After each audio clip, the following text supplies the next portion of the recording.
yes.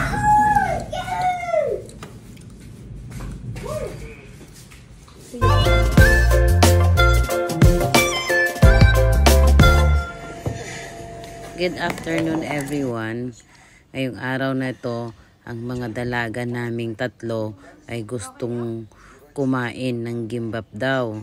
So, nagluto sila ng malagkit.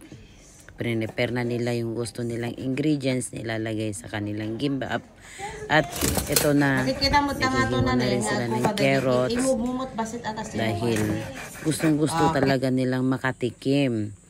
Dahil isa lang sa kanila ang madalas nakakatikim ng ganyan dahil sa Manila, lahat ng mga ingredients ay very accessible. Unlike sa probinsya, hindi mo talaga mahahanap yung mga ingredients, ibang ingredients na ito. So, nung umuwi kami, bumili talaga kami, nag-request sila, bumili kami at yan nga ang kanilang i-prepare.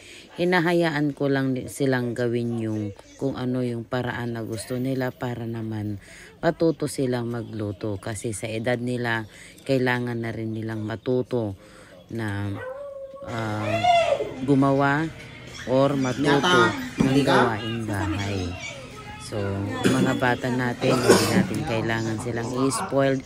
Kailangan natin silang i-involve sa kahit na anumang gawain na alam nyong kaya nila. Kagaya neto, pagluluto. Oh, 'di ba? Hindi na namin kailangan kami yung gumawa kung may gusto silang kainin. Dahil pag may ingredients, kung kaya namang bumili ng ingredients at kaya naman din nilang gawin, ipagawa natin sa kanila. Sa panahong ito, sa oras na ito, wala ako dyan. Tinitingnan ko lang, may ginagawa ako, nagluluto ako ng ulam namin at sila naman yung gumagawa nito. Hinahayaan ko lang sila guys, para matuto sila. Ngayon, silang apat dyan. Ito si Sander, si Juby, si Queenie, at si Ella. May mga palpak-palpak din sila guys na move dyan, pero let them para matuto sila. Kasi ganyan naman talaga, paano ka matututo kung wala kang mistake, di ba? Matututo ng isang tao dahil may pagkakamali at sa susunod na gagawin na nila, magiging okay na kasi alam na nila. Ayan.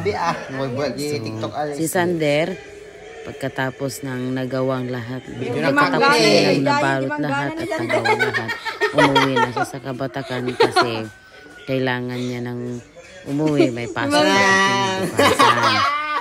At dinalhan niya na lang yung kapatid niya, ang nanay niya at ang tatay niya ng pagkain nila. Kasi at this time guys is hapon na nung ginawa nila ito. Salamat sa inyong panunood sa kanilang vlog. I-upload ko to para malaman naman nila na hindi sayang yung ginawa nila. Kasi sabi ko sa kanila nung time na ginagawa nila neto, i-video nyo bawat step kung sa ganun may i-upload tayo kung ganun. So, eto, i-upload ko na nga. Pero sorry po sa sobrang tagal dahil pagdating ko dito, hindi ko naman agad-agad lahat na-edit to kasi sobrang dami ng videos na laman ng aking phone. Imagine mo 4,000 videos ang laman ng aking phone. At ngayon ko lang ito ay papakita sa inyo. Salamat sa inyong panonood. Pasensya na po kayo, humihingi na po akong pasensya kung may mga bagay na maling nakita. Pero as I said, hayaan lang natin po sila, matuto sila.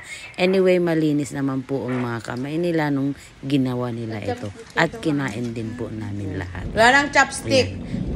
Masayang pamilya, mga kamangan. Good afternoon. Bye-bye. Say bye-bye. Bye. Ate Ella, bye-bye. Bye. Bye. Asan si Inang? Bye, Gwen. Bye-bye.